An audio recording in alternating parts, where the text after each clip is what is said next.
Assalamualaikum warahmatullahi wabarakatuh. Saya Afifah Rizqullah dari kelompok 6 akan mempresentasikan makalah kami, yaitu hadis hasan, tentang hadis hasan. Yang pertama adalah pengertian hadis hasan. Menurut pendapat Ibnu Hajar, hadis hasan adalah hadis yang dinukilkan oleh orang yang adil, yang kurang kuat ingatannya, yang mutasil sanadnya, tidak cacat dan tidak ganjil.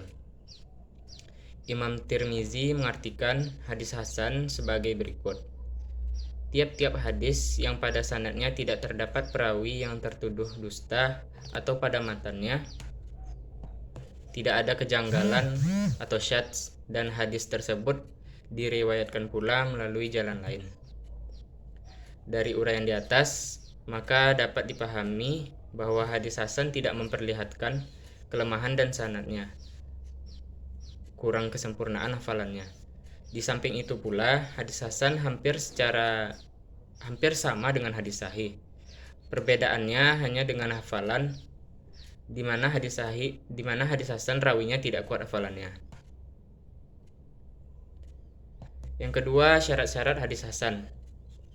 Adapun syarat-syarat yang harus dipenuhi bagi suatu hadis yang dikategorikan sebagai hasan. Yang pertama adalah para perawinya yang adil. Kedua, kedobitan perawinya di bawah perawi hadis sahih. Ketiga, sanad-sanadnya bersambung. Yang keempat, tidak terdapat kejanggalan atau syadz. Yang kelima, tidak mengandung ilat. Nah, materi selanjutnya akan dilanjutkan oleh Herlin Anggun Sutria. Sekian penyampaian materi dari saya. Saya akhiri dengan Assalamualaikum warahmatullahi wabarakatuh. Assalamualaikum warahmatullahi wabarakatuh. Saya, Herlin Anggun Sutria, akan menjelaskan materi tentang pembagian hadis hasan dan perbedaan antara hadis hasan li ghairihi dan hadis hasan li zatihi. Yang pertama yaitu pembagian hadis hasan.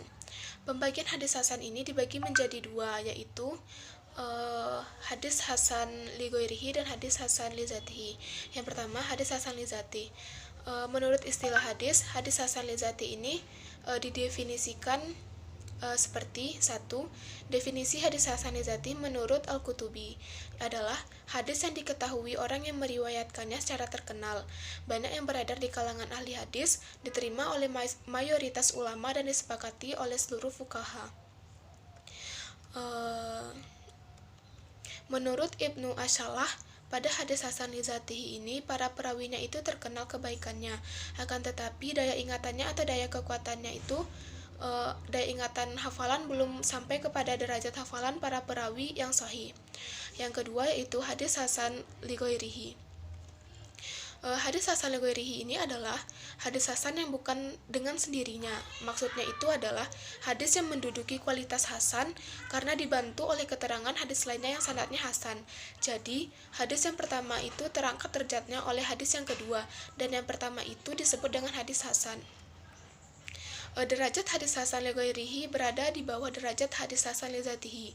Oleh karena itu, jika terjadi ta'arud atau pertentangan antara hadis hasan li zati dengan hadis hasan li ghairihi ini, maka hadis hasan li zatihi harus didahulukan untuk diamalkan. Materi kedua yaitu tentang perbedaan hadis hasan li zatihi dan li ghairihi. Yang pertama, hadis hasan li ghairihi. Sanadnya tidak sepi dari seorang mastur atau tidak nyata keahliannya, bukan pelupa yang banyak salahnya, tidak tampak adanya sebab yang menjadikan fasik, dan matan hadisnya adalah baik berdasarkan periwayatannya yang semisal dan semakna dari segi lainnya. Awalnya hadis ini dhaif atau lemah, namun karena adanya muadid maka derajatnya lebih sedikit naik. Dan apabila hadis hasan li ghairihi menjadi kuat karena datangnya riwayat hadis dari jalur yang lainnya yang menyamai jalurnya dari jalur yang lebih banyak atau jalur yang lebih rendah. Yang kedua, hadis hasan li zatihi diriwayatkan oleh seorang yang adil, setidaknya sedikit dabitnya atau kurang kuat ingatannya, sanadnya bersambung tanpa adanya kecacatan di dalam hadis tersebut dan tidak adanya kejanggalan di dalam hadis tersebut. Mungkin hanya sekian materi yang dapat saya sampaikan. Terlebih dan terkurangnya saya mohon maaf. Materi selanjutnya akan disampaikan oleh teman saya.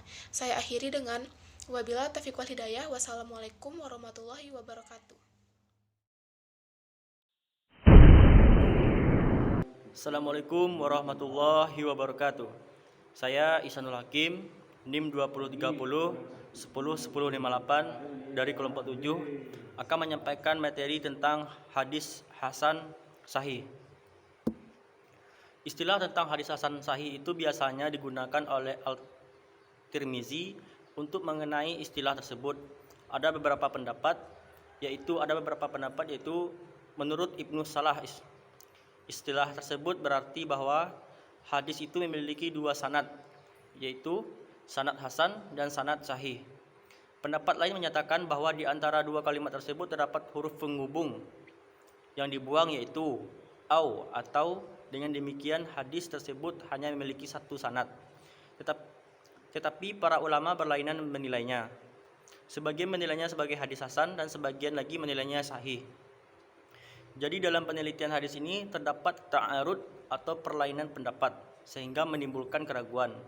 Dengan demikian, hadis ini lebih rendah derajatnya daripada hadis sahih, tegas dan lebih meyakinkan daripada hadis yang dinilai keraguan-raguannya. Selanjutnya yaitu jika hadis yang dinilai hasasun atau sahihun tersebut bukan hadis fard, hal ini berarti bahwa hadis tersebut mempunyai dua sanad. Hal ini berarti bahwa hadis itu mempunyai dua sanad, yakni yang satu sahih dan yang satunya hasan. Dan jika demikian, maka hadis hasan sahih ini lebih tinggi daripada hadis sahih karena hadis yang mempunyai sanad yang banyak dapat bertambah kuat. Sekian penyampaian materi dari saya. Jika ada kekurangan penyampaian mohon dimaafkan. Wassalamualaikum warahmatullahi wabarakatuh. Baiklah, saya akan melanjutkan materi yang sebelumnya dibacakan oleh Ihsanul Hakim. G. Istilah-istilah yang ditetapkan ulama kepada hadis hasan sahih. A. Hasan hasanat, artinya hasan yang tertinggi martabatnya. B. Hadza hadis hasan hasanat, maksudnya adalah hadis hanya sanad saja yang hasan, tidak sampai mencakup kebasanan matanya. C. Hadza hadis hasan sahih, yang merupakan istilah dari Al-Tirmizi. D. Hadza hasan gharib.